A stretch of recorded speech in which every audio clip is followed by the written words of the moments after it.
Hey, it's Abby here. I am the food alchemist of Ibiza, creating magic in the kitchen and inspiring you to make healthy choices.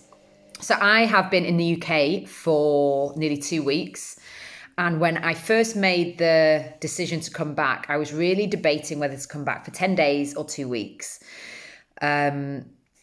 And the reason I debate it is because I really like my own environment. I like to have everything around me that I know makes me feel safe, makes me feel supported, makes me feel in control, make all of the things that make us feel good.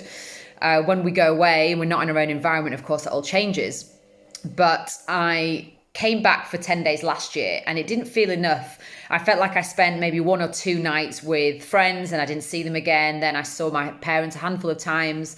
So this time I wanted to make sure I got real quality time with everybody without rushing. And by quality time with everyone, I include myself, because otherwise my schedule is jam-packed and I don't have time to just chill out and do nothing. So I've come back and I've had 2 weeks here. I leave for Ibiza tomorrow. And I cannot wait to get back. Not because I don't love everybody here, but I want my home, I want my environment, I want my husband, I want my best friends, I want Ibiza, I want my island home. And the biggest reason right now is for me to get back on a healthy eating plan and fitness plan. I have eaten so badly since being here, and at first I gave myself a hard time about it. And I mean, you name it. The first day I saw my friends, which was I think day 2, I had a pizza, which I know for people watching this who pizza's an everyday occurrence in your life. When you start to eat super clean, when you have majority of your meals as fruits or vegetables and really, really clean, organic, natural foods that aren't processed, that haven't got gluten, that haven't got dairy, that haven't got sugar and all of this stuff, you really feel it when you have a pizza. And in the past, I have labelled myself as having a gluten intolerance. I'm not labelling myself that anymore because we are what we label ourselves to be. So I choose not to have gluten for many, many reasons. Yet, coming back to England, all of my values about health have gone out of the window. And I've spoken to a couple of friends who have done exactly the same thing. It's like carb overload. So my belly is heavy.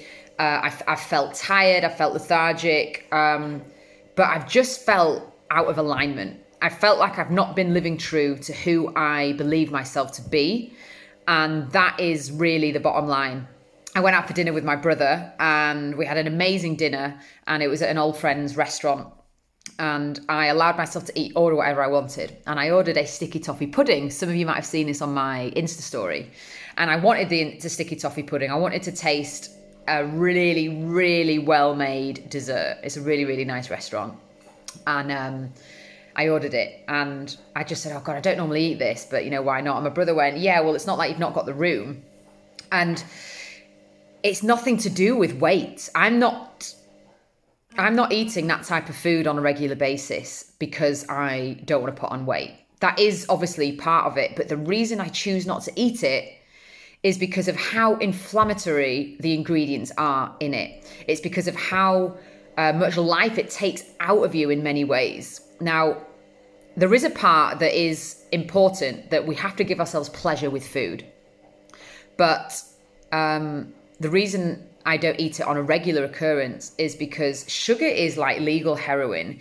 The imbalance it causes in our bodies, the effect on our nervous system. If you've lived a highly stressed life, or you respond to life in a highly stressed manner, which is how I did all of my life, and this is what I'm really working at unlearning.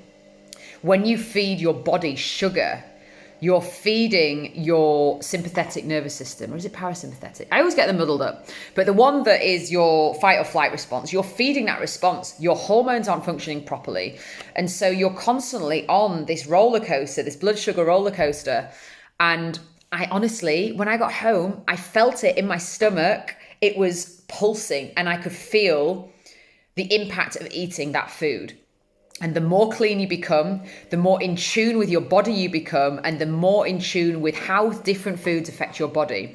So if you're somebody that eats a hell of a lot of gluten, if you have sandwiches for lunch, if you have pasta for dinner, if you drink alcohol on a weekend, if you drink caffeine quite a lot, if you have a dessert most evenings and think it's okay, you won't know how these foods affect your body.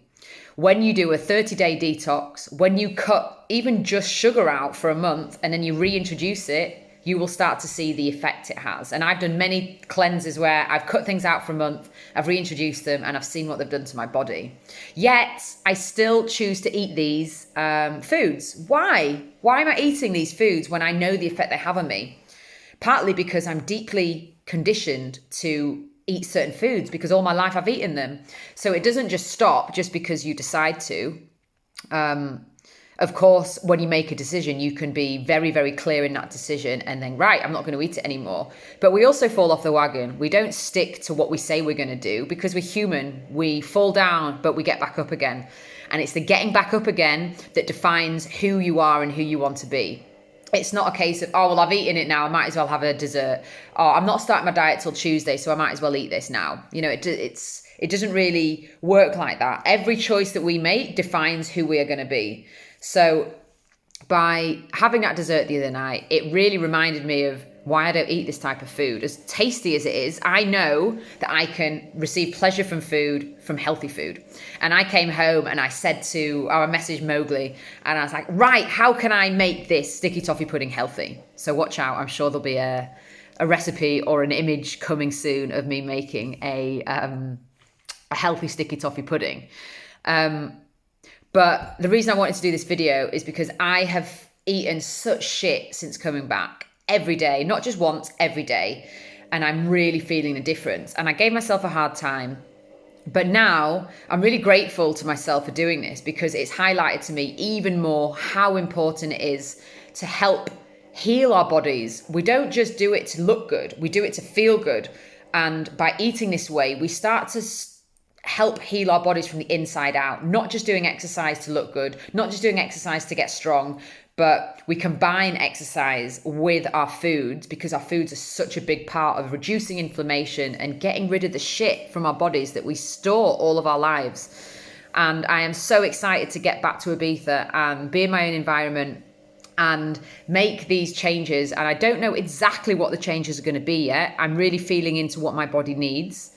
But I've reached out to a friend who's a personal trainer, I've had some amazing perception shift since being here, and I will share more about those in other videos. But this video is really all about how we all fall off the wagon in whatever your wagon is. It might be an alcohol wagon, it might be a food wagon, it might be a fitness wagon, it might, whatever it is, we all start well and we fall off and we get back on. We fall off, we get back on. And each time you fall off, you're building up your strength to get back up again.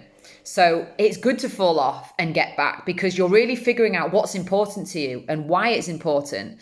And you start to see what you're really made of. And it's taken me a long time to build the strength to get back up again. I used to be somebody that would fall down and I would stay down and then I would complain about it. I have worked so hard on myself to get where I am. So I have the strength and the sense of personal empowerment to get back up and say, right, I'm going to do this. And that's really what sets apart the people that are truly fulfilled, truly healthy, truly happy from the others.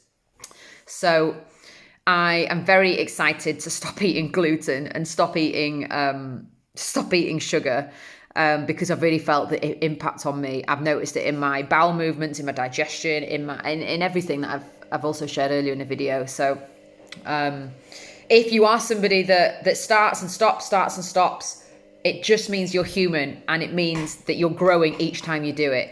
Don't give yourself a hard time about it. Embrace it. Know that it's happening for your greatest good and trust that there will be some answers for you in falling down and getting back up. So I hope you have a wonderful day. Thank you for watching and I will see you soon. Big love.